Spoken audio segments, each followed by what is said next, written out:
अमर क्रांतिकारी करतार सिंह सराभा का बलिदान दिवस। सीएम रेखा गुप्ता ने किया नमन। करतार सिंह सराभा के कार्यों को किया याद।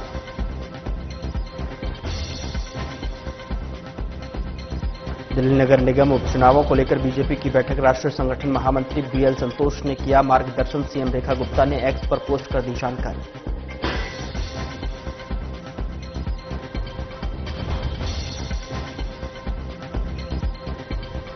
दिल्ली की सीएम रेखा गुप्ता ने दी प्रेस दिवस की बधाई। कहा, लोकतंत्र की मजबूती का आधार है स्वतंत्र और निर्भीक पत्रकारिता। राष्ट्र की जनता को जागरूक करने में अहम योगदान।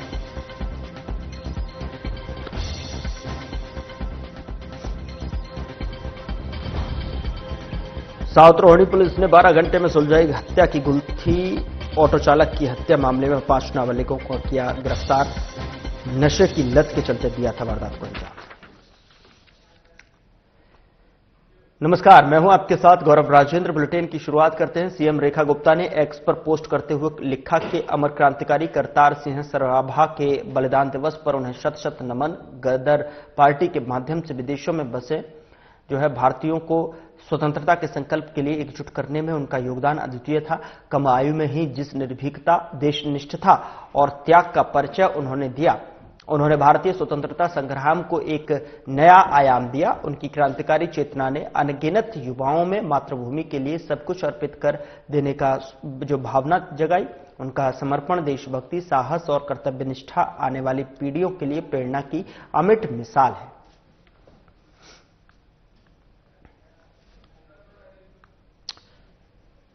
तो क्रांतिकारी करतार सिंह सराभा का बलिदान दिवस है, जिसको लेकर दिल्ली की सीएम रेखा गुप्ता ने ट्वीट किया और उनकी क्रांतिकारी जो भावना थी उसको याद किया, नमन किया।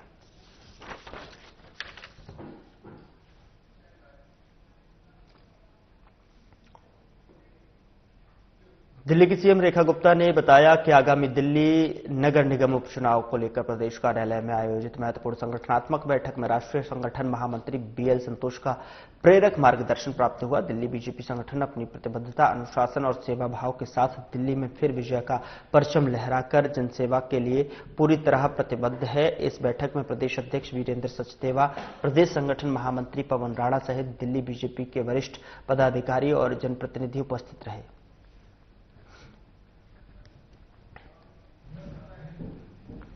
सीएम रेखा गुप्ता ने एक्स पर पोस्ट कर जानकारी दी है, साझा की है, जहां पर उन्होंने कहा कि यहां पर मार्गदर्शन विश्वसनीय रहा। दिल्ली नगर निगम उपचुनाव को लेकर उन्होंने जानकारी दी। राष्ट्रीय संगठन महामंत्री बीएल संतोष शामिल हुए।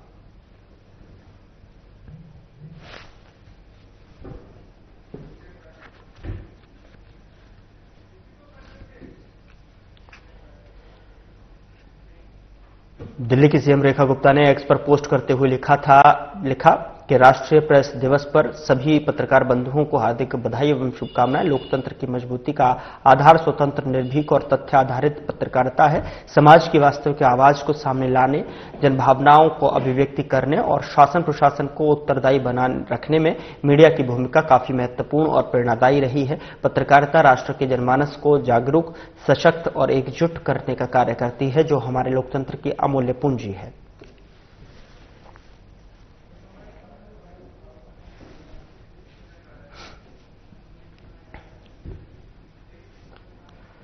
दिल्ली की सीएम रेखा गुप्ता ने कहा कि दिल्ली के पूर्व प्रदेश अध्यक्ष, बीजेपी मध्य प्रदेश के सह प्रभारी एवं मालवीय नगर से विधायक सतीश उपाध्याय को जन्मदिवस की हार्दिक बधाई एवं शुभकामनाएं। सार्वजनिक जीवन में आपका बृहद अनुभव और जनसेवा के प्रति आपकी अटूट निष्ठा सदैव सराहनीय रही है। ईश्वर से आपके उत्तम स्वास्थ्य, दीर्घायु और सुख समृद्धि की कामना करती हूं।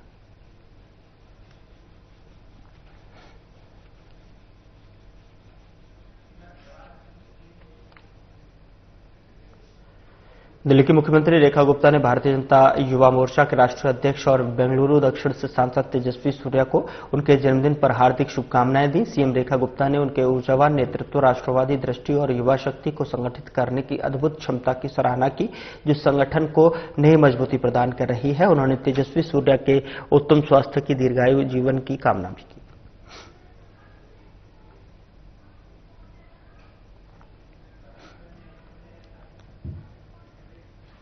दिल्ली के मंत्री परवेज साहिब सिंह ने एक्स पर पोस्ट कर जानकारी दी कि दिल्ली की सड़कों और सफाई व्यवस्था को सुधारने के लिए व्यापक अभियान जारी है। राजधानी के 500 प्रमुख हॉटस्पॉट चिन्हित किए गए हैं, जहां सड़क सफाई और अन्य सुविधाओं में खामियां पाई गई थी। आज कोटला मुबारकपुर में इस अभियान के तहत DM, DC, MCD, Delhi police और आईएंडएमपी, एफसी, डीडीए, पीडब्ल्यूडी, जल बोर्ड और एनडीएमसी के अधिकारियों के साथ निरीक्षण किया गया और इस दौरान संबंधित विभागों को टूटी सड़कों की तत्काल मरम्मत, शौचालयों की नियमित सफाई और गंदगी की व्यापक सफाई के निर्देश दिए। कुछ स्थानों पर सुधार कार्य पहले ही शुरू कर दिए गए थे। इस निरीक्षण में विधायक नीरज बसोया और जिला अध्यक्ष रविंद्र चौधरी भी मौजूद रहे।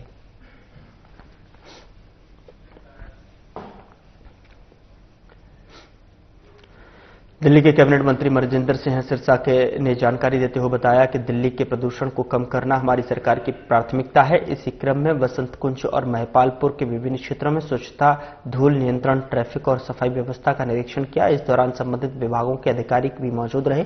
कुछ जगहों पर सफाई के स्तर पर धूल नियंत्रण के नियमों की अनदेखी नोटिस में आई है और मैंने संबंधित अधिकारियों को जरूरी दिशा निर्देश दे दिए हैं और सड़कों पर पानी का छिड़काव बढ़ाया जाए, धूल फैलाने वाले क्षेत्रों पर विशेष ध्यान दिया जाए और निर्माण स्थलों पर निर्धारित नियमों पर सख्ती से पालन कराया जाए। साथ ही आपको बता दें कि इस सिलसिले में रिपोर्ट सौंपने के आदेश भी दिए गए हैं।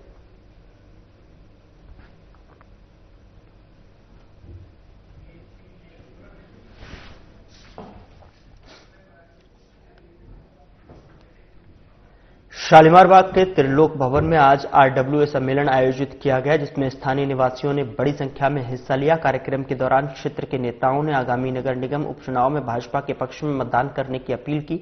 नेताओं ने बताया कि पिछले 8 महीनों में शालीमार बाग विधानसभा में विकास कार्यों की रफ्तार तेज हुई है और इसे आगे बढ़ाने के लिए निवासियों से भाजपा प्रत्याशी अनीता जैन के समर्थन का अनुरोध किया गया है। उनका कहना था कि जन समर्थन के साथ शालीमार बाग को आदर्श, सुरक्षित और विकसित क्षेत्र बनाने की दिशा में और तेजी से काम किया जा सकेगा। तो विधानसभा में विकास कार्यों की रफ्तार और तेज की गई है, जिसको लेकर जो है आने वाले समय में और भी विकास कार्यों को रफ्तार मिल सकेगी, जिससे कि विकास यहां पर और तेज गति के साथ में हो सकेगा।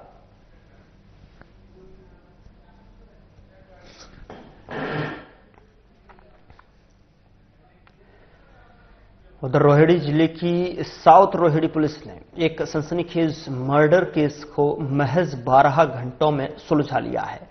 दरअसल आपको बता दें कि नशे की लत के कारण नाबालिगों ने लूटपाट के दौरान एक ऑटो रिक्शा चालक की बेरहमी से हत्या की, जिसे पुलिस ने तत्काल कार्रवाई कर सुलझा लिया।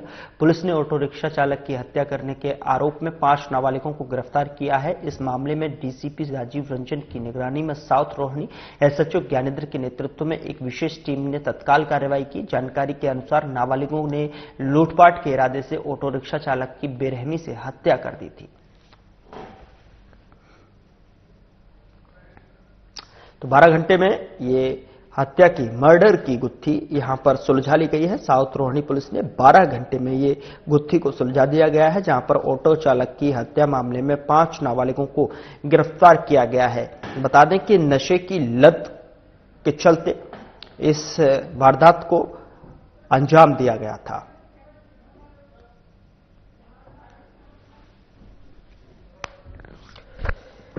12 घंटे में पुलिस ने मर्डर की गुत्थी को सुलझा लिया है, जहां पर साउथ रोहिणी पुलिस ने 12 घंटे में इस वारदात का पर्दाफाश कर दिया है, जहां पर ऑटो चालक की हत्या मामले में 5 नाबालिगों को गिरफ्तार किया गया है और ये बताया जा रहा है कि नशे की लत के चलते इस वारदात को अंजाम दिया गया था।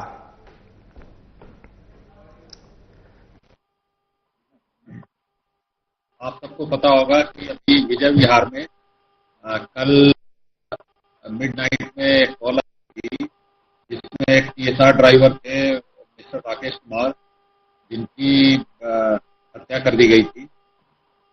इनिशियली कॉल रात में 12:15 के करीब आई थी और 3:30 बजे संजय गांधी हॉस्पिटल में उनकी डेथ हो गई थी। तो ये एक ब्लाइंड मर्डर केस था। तो इसमें ये जो साउथ रोहिणी की जो टीम है आपके पीछे, और एसएचओ है साउथ रोहिणी के ज्ञानेश्वर सिंह और एसीपी साहब, इनकी टीम ने और ये लोग लगे रहे और रिकॉर्ड 12 घंटे में इन्होंने इस केस को सॉल्व किया है। इसमें कुल मिलाकर जो 5 एक्यूज पकड़े गए हैं ये सारे जुवेनाइल्स हैं और इनको एप्रीहेंड किया गया है और जेजेबी में इनको पेश किया जाएगा। तो इसमें इन्वेस्टिगेशन के बाद फैक्ट ये उभर कर आए हैं कि इन 5 ने पहले मंगोलपुरी के इलाके में, इसमें 5 में 3 तो मंगोलपुरी के ही रहने वाले हैं और 2 पड़ोस के रहने वाले हैं, विजय विहार और बुध विहार के। तो इन लोगों ने प्लान किया कि किसी ऑटो को रॉब करना है तो 2 पैसेंजर बन के चढ़ गए उसमें और बाकी जो 3 लोग थे वो उन्होंने पहले 2 एक्टिवा चोरी की पीएस कैन काटजू मार्ग इलाके से और उसके बाद वो इस ऑटो के पीछे लग गए।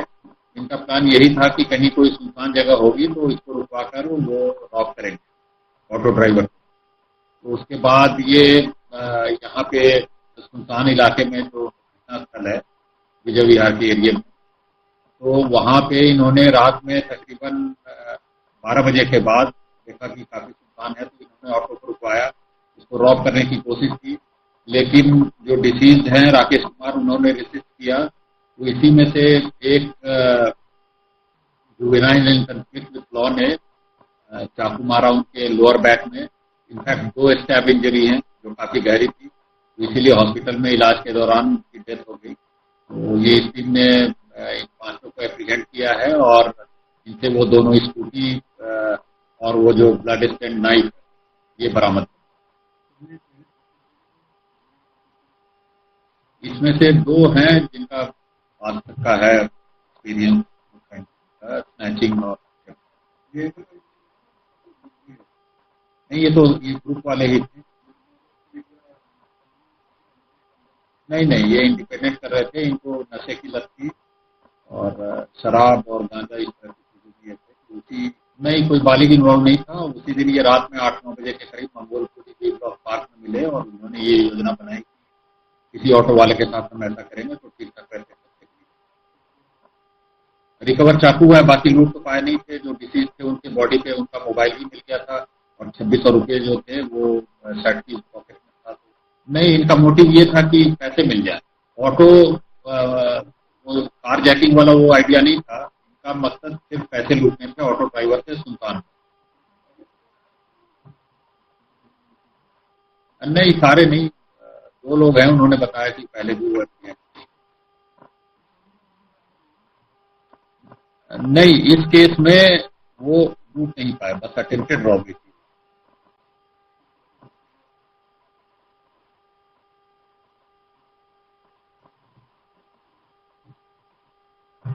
नहीं, ये तो बहुत बढ़िया काम है और काबिल तारीफ है कि इन्होंने इतनी जल्दी कर लिया और इनका ह्यूमन इंटेलिजेंस है। और उधर दिल्ली के रोहिणी मधुबन चौक स्थित टेक्निया इंस्टीट्यूट सभागार में राष्ट्रीय कवि संगम द्वारा जो है भव्य नवदश दस्तक युवा पीढ़ी की कार्यक्रम का आयोजन किया गया। यह आयोजन राष्ट्रीय कवि संगम के संस्थापक राष्ट्रीय अध्यक्ष जगदीश मित्तल के 76वें जन्मोत्सव के उपलक्ष्य में किया गया। कार्यक्रम में देश भर से आए कवियों, साहित्यकारों और विशिष्ट अतिथियों ने बड़ी संख्या में भागीदारी की और इस अवसर पर दिल्ली विधानसभा के अध्यक्ष विजेंद्र गुप्ता बतौर मुख्य अतिथि उपस्थित रहे। बता दें कि साथ ही श्री श्री 1008 महामंडलेश्वर स्वामी अजर रामदास महाराज ने भी अपना आशीर्वाद प्रदान किया। कार्यक्रम का संचालन वरिष्ठ पदाधिकारियों और साहित्य प्रेमियों ने मिलकर किया। आयोजन में समाज, साहित्य और संस्कृति से जुड़े कई दिग्गज अतिथि मौजूद रहे, जिनमें उद्योगपतियों, शिक्षाविदों, समाजसेवियों और वरिष्ठ प्रशासनिक अधिकारियों का विशेष योगदान रहा। कार्यक्रम के दौरान राष्ट्रीय कवि संगम की ओर से प्रतिवर्ष प्रदान किए जाने वाले जगदीश मित्तल काव्य पुरस्कार 2025 की घोषणा की गई, जो इस वर्ष प्रसिद्ध कवि राजेश अग्रवाल को प्रदान किया। वहीं वरिष्ठ साहित्यकार अशोक बत्रा, जगदीश मित्तल और गुरुजनों को भी सम्मानित किया गया। कार्यक्रम में 2 महत्वपूर्ण पुस्तकों सज्जल संग्रह और काव्य कुंज पत्रिका का विमोचन किया गया। युवा कवियों की नई पीढ़ी को मंच देने के उद्देश्य से दस्तक युवा पीढ़ी की श्रृंखला के अंतर्गत देश के विभिन्न प्रांतों से आए युवा रचनाकारों ने अपनी कविताओं का प्रस्तुति करण किया, जिनमें वीर रस, श्रृंगार रस और देशभक्ति और सामाजिक सरोकारों पर आधारित रचनाओं ने श्रोताओं को मंत्रमुग्ध कर दिया। जिंदगी में कुछ याद रहे न रहे, जिंदगी में कुछ याद रहे न रहे, ये लोग बहुत याद आएंगे, ये लोग बहुत याद आएंगे। इन्होंने जो बात कही, ये भी इनकी सहजता और विनम्रता का प्रतीक है, क्योंकि मैं दिल्ली में या देश में जो कुछ कर पा रहा हूं, वो ऐसे ही कुछ लोगों के कारण से कर पा रहा हूं। रमेश जी मेरे पालक हैं, घर के मुझे बड़े का स्थान देते हैं। घर में कोई पारिवारिक विवाह इत्यादि भी होता है तो बड़े भाइयों की तरह से उनसे सबसे बड़े में तिलक मेरा करवाते हैं, और कोई जो भी संस्कार की बात होती है सबसे पहले पूजा पाठ में मुझे आगे रखते हैं।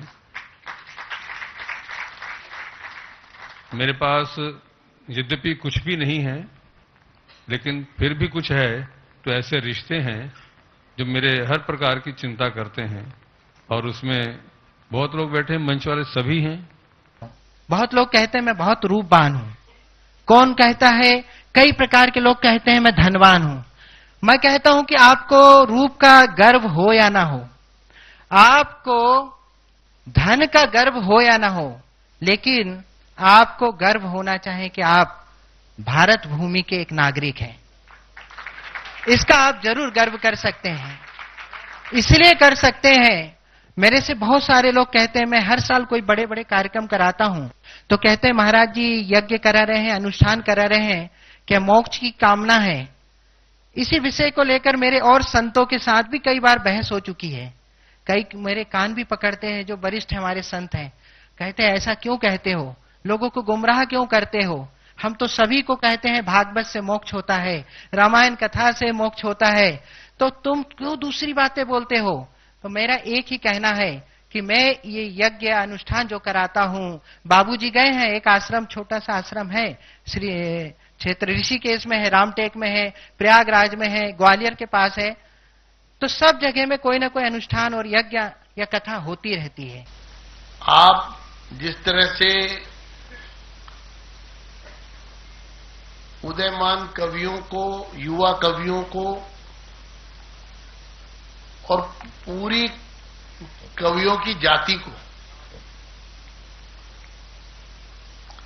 जिस तरह से संरक्षण दे रहे हैं, एक संरक्षक के रूप में न सिर्फ उनको प्रोत्साहित कर रहे हैं, बल्कि उनको मंच, और फिर मंच तक ही नहीं, और भी आगे कहां तक आपको बढ़ाया जा सकता है, इस प्रकार वो काव्य के इस रथ को अपनी परिकल्पना से आगे बढ़ा रहे हैं। इस सभागार में 13-14 साल पहले खड़े होने की जो अनुभूति थी, जो एंजाइटी थी, जो उत्सुकता थी, उससे कम आज बिल्कुल भी नहीं है। लेकिन संकट यह है कि जिस अशोक बत्रा जी ने मुझे बुलाने में 6 मिनट खर्च किए, उन्होंने मुझे 6 मिनट दिए। तो गलती अब मेरी बिल्कुल नहीं है, पीछे से बोल चुके 36 मिनट आपके, तो एक बार बत्रा जी के लिए तालियां बजनी चाहिए। मैं जल्दी से बता दूं, दस्तक, छठी दस्तक में जब आने का अवसर मिला, वो ऐसे ही नहीं मिल गया था, और आज जो 14 कवि चयनित हुए उनको भी ऐसे नहीं मिला होगा। कभी मैंने मां वाणी की वंदना के क्रम में लिखा था कि न जाने कौन सी कविता धर्म ईमान बन जाए, न जाने कौन सी कविता धर्म ईमान बन जाए, कहीं उपदेश दे गीता, कहीं कुरान बन जाए, कृपा मां शारदे हो तो फिर है क्या नहीं संभव, न जाने कौन तुलसीदास या रसखान बन जाए। फिलहाल बुलेटिन में इतना ही। नमस्कार।